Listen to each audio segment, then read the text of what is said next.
और वो वादा की गई मुक़द्दस रूह जो कायनात की शुरुआत से है, अब एक जिस्म में है और हमारे बीच आ चुकी है। पैदाइश की खबर चारों तरफ है और उस बच्चे की तलाश जारी रहेगी। वो दाऊद के तख्त पर बैठकर हम पर हुकूमत करेगा, यही परवरदिगार की मर्जी है। वो आ गया। मोहम्मद, ये कैसा नाम हुआ भला? इस नाम का मतलब है तारीफ के काबिल मोहम्मद। लेकिन सिर्फ मोहब्बत और दोस्ती ही बरकरार रहेगी, ठीक तुम्हारे हाथों की खुशबू की तरह जो हमारे मदीने से निकलने के बाद भी यहाँ तक आ रही है। क्या आपने उनके कंधों के बीच कोई निशान देखा है? जानते हैं क्या है वो? निशानी है पैगंबर होने की।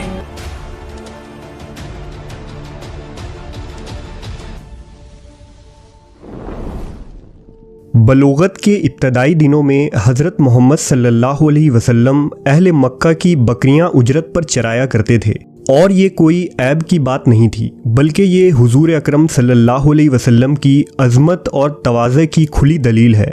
इसलिए कि बकरियां चराने वाले शख्स में जफ़ाकशी, तहम्मुल व बर्दबारी और नरम दिली पैदा हो जाती है। इसलिए कि बकरियां चराना मामूली काम नहीं, बल्कि बहुत ही ज़्यादा होशियारी और बेदारी वाला काम है। यही वजह है कि तमाम अंबिया अकराम ने बकरियां चराई हैं। इस मुतालिक खुद नबी सल्लल्लाहु अलैहि वसल्लम ने अहादीस मुबारका में फरमाया है कि अल्लाह ने जो भी नबी भेजा उसने बकरियां ज़रूर चराईं। सहाबा ने पूछा कि या रसूल अल्लाह, क्या आपने भी?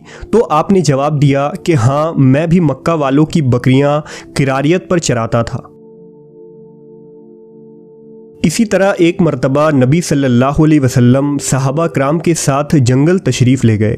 सहाबा बैरियां तोड़ तोड़ कर खाने लगे तो आप सल्लल्लाहु अलैहि वसल्लम ने इरशाद फरमाया, जो खूब सया हो वो खाओ, वो ज़्यादा मज़े की होती हैं। ये मेरा उस ज़माने का तजुर्बा है जब मैं बचपन में यहाँ बकरियां चराया करता था। बहरहाल मक्का के उन वादियों में नबी करीम सल्लल्लाहु अलैहि वसल्लम की उम्र मुबारक 20 बरस हो गई। उन दिनों कबीला कुरैश और कबीला कीस ऐलान के दरमियान एक ज़बरदस्त जंग हुई। ये जंग हर्बुल फज्जार के नाम से मशहूर है। दौर जाहिलियत में अरब के छोटे बड़े कबीले की छोटी छोटी बातों पर खूनरेज़ जंग हो जाया करती थी, लेकिन जंग फज्जार को तारीख़ में एक अहम जंग माना जाता है, क्योंकि इस जंग में खुद हुजूर सल्लल्लाहु अलैहि वसल्लम ने शिरकत की थी और उस वक्त आप एक नौजवान शख्स थे।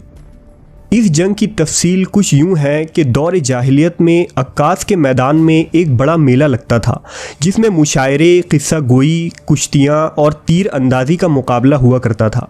लिहाजा इस मेले में बनु किनाना के एक शख्स जिसका नाम बराज बिन कैस था, उसने कबीला बनी हवाजिन के अरवा अर्रहाल नामी आदमी को किसी मामूली बात पर कत्ल कर दिया। कुरैश को इस वाक़े की खबर हुई तो उन्हें अंदेशा हुआ कि कबीला बनु हवाजिन के लोग बदला लेने ज़रूर आएंगे। लिहाजा कुरैश मक्का हरम शरीफ की हिफाजत के लिए काबा के अतराफ़ जमा हो गए। हवाजिन के लोग भी हरम की तरफ बढ़ने लगे और दोनों कबीलों के दरमियान मतभेड़ हुई। ये मतभेड़ कई रोज़ तक यूं ही चलता रहा और वक्फा हवाजिन के लोग हमला करते रहे। आहिस्ता आहिस्ता कुरैश के हलीफ कबाइल भी इस जंग में कूद पड़े और ये एक बड़ी लड़ाई बन गई। आखिरकार कुरैश और हवाजिन के दरमियान 15 आमुल फील के साल एक बड़ा मुआरका हुआ, जिसे हर्ब फज्जार कहा जाता है। ये एक ज़बरदस्त और फैसला कुन जंग थी, जिसमें जीतने वाला पूरे जज़ीरा अरब और तमाम कबीलों में सबसे ताकतवर साबित होता।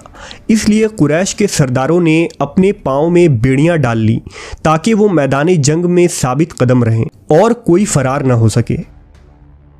इस जंग में हुजूर के चचा ज़ुबैर बिन अब्दुल मुत्तलिब बनु हाशिम की क़यादत कर रहे थे और दूसरे कबीलों का सिपा सलार हर्ब बिन उमैया था। हुजूर के कई चचा और चचाज़ाद भाई इस जंग में शरीक थे। लिहाजा अपने चचाओं के कहने पर आप सल्लल्लाहु अलैहि वसल्लम ने भी इस जंग में हिस्सा लिया, लेकिन आपने मैदान जंग में तलवार न उठाई और न किसी पर तीर चलाया। अलबत्ता आप तीर और नेज़ा उठा कर अपने चचाओं को देते और लड़ाई में उनकी मदद किया करते थे। जंग फज्जार के दौरान एक गैर मामूली बात देखी गई कि जब भी हुजूर सल्लल्लाहु अलैहि वसल्लम मैदान जंग में तशरीफ लाते तो कुरैश जंग जीतने लगते, और जैसे ही नबी करीम सल्लल्लाहु अलैहि वसल्लम मैदान जंग से वापस तशरीफ ले जाते तो कुरैश कमज़ोर पड़ने लगते। लिहाजा कुरैश की फतह याबी और शिकस्त नबी सल्लल्लाहु अलैहि वसल्लम की बरकत पर मुनहसिर था, जिसका मुशाहिदा कई लोगों ने किया। जंग फज्जार से अरब के सैकड़ों घराने बर्बाद हो गए थे। हर तरफ बदामनी और आए दिन लूट मार हो रहे थे। मुल्क का अमनो अमान गारत हो चुका था। न दिन को चैन था और न रात को आराम था। लिहाजा बनु हाशिम, बनु असद, बनु गुतफान और दीगर कबाइल कुरैश के बड़े बड़े सरदार अब्दुल्लाह बिन जदआन के मकान पर जमा हुए और ज़ुबैर बिन अब्दुल मुतल्लिब ने ये तजवीज़ पेश की कि हालात को बेहतर बनाने के लिए अब इस जंग को बंद कर देनी चाहिए और कोई सुलह या मुआहदा करना चाहिए। लिहाजा तमाम अरब कबाइल और कुरैश के दरमियान एक मुआहदा हुआ, जिसमें जंग बंदी, मुल्क में अमनो अमान, मुसाफिरों की हिफाजत, गरीबों के अमदाद पर तमाम लोग मुत्तफिक हुए। इस मुआहदे को हिल्फुल फजूल कहा जाता है, जिसमें मोहम्मद सल्लल्लाहु अलैहि वसल्लम भी शरीक हुए।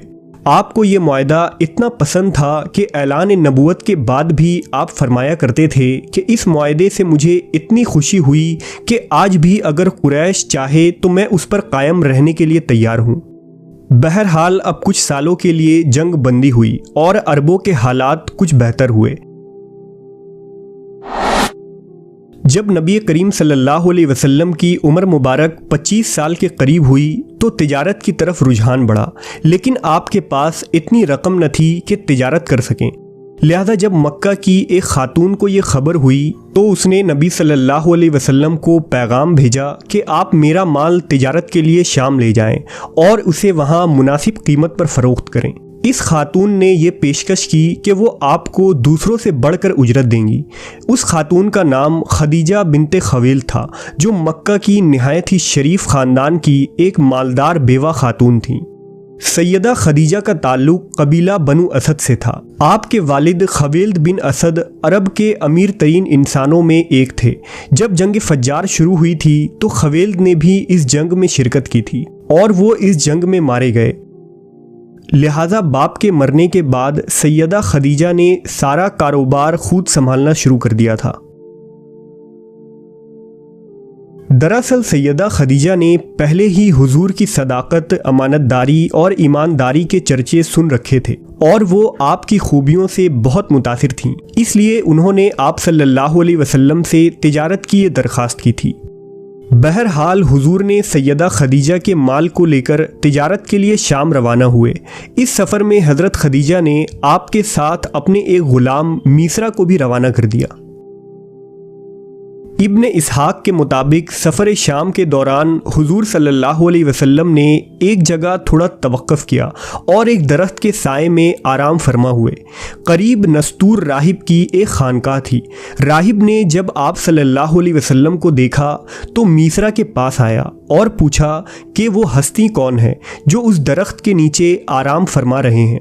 उसने कहा, ये अहले हरम के हाशमी कुरैसी जवान मोहम्मद हैं, जो सालेह, अमानतदार और एक सच्चे इंसान हैं। राहिब ने कहा, क्या उनके आँखों में सुर्खी रहती है? मीसरा ने कहा, हाँ, ये सुर्खी हमेशा उनके आँखों में होती है। नस्तूर ने कहा, ये पैगंबर हैं और सबसे आखिरी पैगंबर हैं, जिसकी अलामतें हमारी किताबों में मौजूद हैं। उस दरख्त के नीचे सिवाय नबी अल्लाह के और कोई शख्स भी आज तक न बैठा है। मीसरा ने राहिब के इस बात को जहन नशी कर लिया और सफ़र आगे बढ़ा। जब ये कारवान बसरा पहुंचा तो मोहम्मद सल्लल्लाहु अलैहि वसल्लम ईला के नज़दीक एक खुश्क कुएं की तरफ बढ़े और उसके बाद उस कुएं में अपना हाथ डाला। उसमें से चुल्लू भर पानी उठाकर अपने हाथ धोए और उसके बाद करीब में मौजूद एक सूखे हुए दरख्त के नीचे बैठ गए। मीसरा ने देखा कि वो सूखा हुआ दरख्त अचानक सरसब्ज हो गया और मोहम्मद सल्लल्लाहु अलैहि वसल्लम इसके साए में इबादत में मशगूल हो गए।